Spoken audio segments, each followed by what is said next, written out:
mereka memanfaatkan satu gedung ruko di mana di dalamnya tuh usahanya scam. Pak Franky, saya mau nanya itu mengenai suatu perusahaan. Jadi ada teman saya yang mau pinjam alamat domisili untuk perusahaan. Sedangkan di suatu tempat di ruko itu sudah ada perusahaannya. Dia hanya mau ambil space di perusahaan itu, Pak. Dan karena di kegiatan dia sendiri, dia kebanyakan mobile, cafe atau di mana transaksi dia trading itu aja, Pak.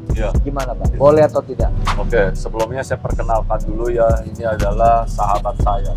Saya jawab. Jadi gini ya, sebenarnya sih zaman dulu itu boleh-boleh aja. Tapi kan zaman makin berkembang, kejahatan makin tinggi. Modus-modus kejahatan muncullah yang baru. Contohnya mereka memanfaatkan satu gedung ruko, di dalamnya ada banyak PT, di mana di dalamnya tuh usahanya scam. Scam tuh scamming. Jadi bisa bobol kartu kredit orang yang di luar negeri, kirim-kirim barang ke ruko itu. Jadi karena dia nggak mau dicurigai dengan satu nama PT, dia akan pakai nama PT banyak. Sehingga di dalam satu ruko itu ada ratusan nama PT. Dulu itu sih bisa-bisa aja. Lama-kelamaan jahatan tinggi. Mulailah ada peraturan baru.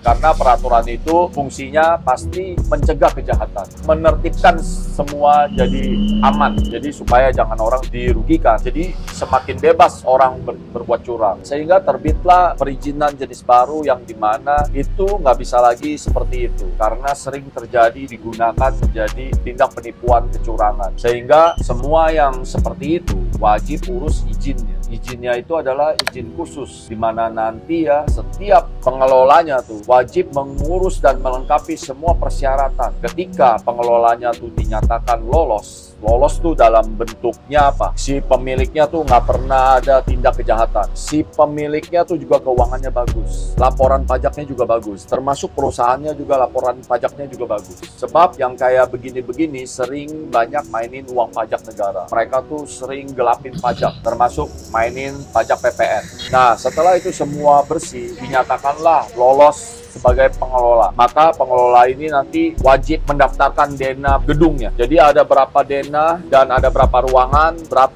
yang bisa disewakan. Sehingga nanti setiap ada perusahaan yang masuk, itu harus didaftarin ke dalam badan perusahaan kita. Jadi semua terdaftar. Dia di ruangan mana, semua harus jelas. Dan setiap bulan nanti orang petugas dari kantor pajak itu pasti datang ke kantor kita ngecek. Dan kalian nggak usah merasa terganggu juga jika suatu hari nanti bahkan Bareskrim dari Polda, dari Polres, Polsek itu juga akan datang ketika penyewa kita atau PT yang ada di dalam gedung kita itu bermasalah. Jadi itu udah resiko dari bagian pengelola kita, gitu loh. Jadi kira-kira itulah sebabnya pemerintah tuh mewajibkan pengelola ini urus izinnya, izin khusus ke negara supaya jangan ada tingkat kejahatan di bidang kecurangan dan penipuan tuh semakin tinggi. Kira-kira itu tips dari saya, lebih mudah bersama Gapura Office. Boleh.